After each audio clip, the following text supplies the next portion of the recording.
গাজা উপত্যকায় ইসরায়েলি অবরোধ ও চলমান সহিংসতায় ভয়াবহ মানবিক সংকট সৃষ্টি হয়েছে।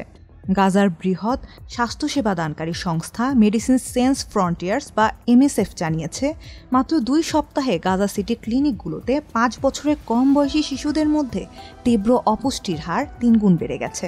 ব্রিটিশ সংবাদ মাধ্যম দ্য গার্ডিয়ান এই তথ্য নিশ্চিত করেছে। MSF জানিয়েছে, গত সপ্তাহে তাদের ক্লিনিকগুলোতে যেসব শিশু ও গর্ভবতী মায়েদের পরীক্ষা করা হয়েছে তাদের 1/4 অপুষ্টিতে ভুগছেন। মে মাসের তুলনায় গাজা সিটিতে এখন অপুষ্টিতে আক্রান্ত মানুষের সংখ্যা বেড়েছে 4 গুণ।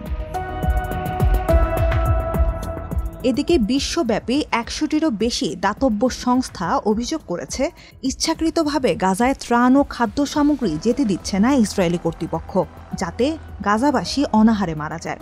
আর সংস্থাগুলো মনে করছে ইসরায়েল এই নীতিকে অনাহারের অস্ত্র হিসেবে ব্যবহার করছে। MSF বলছে, পরিস্থিতি এতটাই ভয়াবহ যে এখন রোগীর পাশাপাশি ডাক্তাররাও বেঁচে থাকার জন্য সংগ্রাম করছে।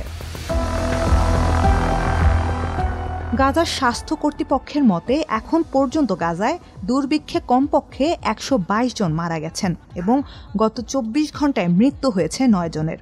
গত 25 জুলাই জাতিসংঘের বিশ্ব খাদ্য কর্মসূচি WFP জানিয়েছে, গাজার 1/3 মানুষ কয়েকদিন ধরে না খেয়ে আছেন। এছাড়া প্রায় 90,000 নারী ও শিশুর জরুরি চিকিৎসা প্রয়োজন। গাজার চিকিৎসকদের মতে, যুদ্ধ ও দুর্ভিক্ষে সবচেয়ে বেশি ঝুঁকিতে থাকে শিশু ও গর্ভবতী মায়েরা এবং তাদের মৃত্যু আশঙ্কাও সবচেয়ে বেশি। বর্তমানে গাজায় গর্ভবতী মায়েদের অন্তত 50% অপুষ্টিতে ভুগছেন।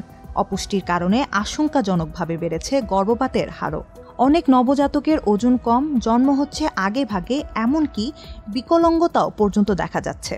এছাড়া ওষুধ ও চিকিৎসা সরঞ্জামের তীব্র সংকটের কারণে মেয়াদ উত্তীর্ণ ওষুধ ব্যবহার, এমনকি নোংরা গ্লাভস পরতে বাধ্য হচ্ছেন ডাক্তাররা। এদিকে ইসরায়েল গাজার এই ক্ষুধা সংকটের দায় অস্বীকার করে এটিকে বিদেশি চক্রান্ত বলে দাবি করছে। তারা গাজায় সাহায্য বিতরণের ব্যর্থতার জন্য জাতিসংঘকে দায়ী করছে। আর জাতিসংঘের মতে, ইসরায়েলি বিধিনিষেধের কারণে তারা গাজার 400টি ত্রাণ বিতরণ পয়েন্ট ব্যবহার করতে পারছে না। ইসরায়েলি সেনাবাহিনী ঘোষণা করেছে তারা জর্ডান ও সংযুক্ত আরব আমিরাতকে গাজায় বিমানের মাধ্যমে ত্রাণ পাঠাতে অনুমতি দিয়েছে, কিন্তু প্রতিটি ফ্লাইটে অল্প সরবরাহ এবং বেশি খরচ হওয়া এটি কার্যকর সমাধান নয়। হামাস একে একটি রাজনৈতিক কৌশল হিসেবে বর্ণনা করেছে।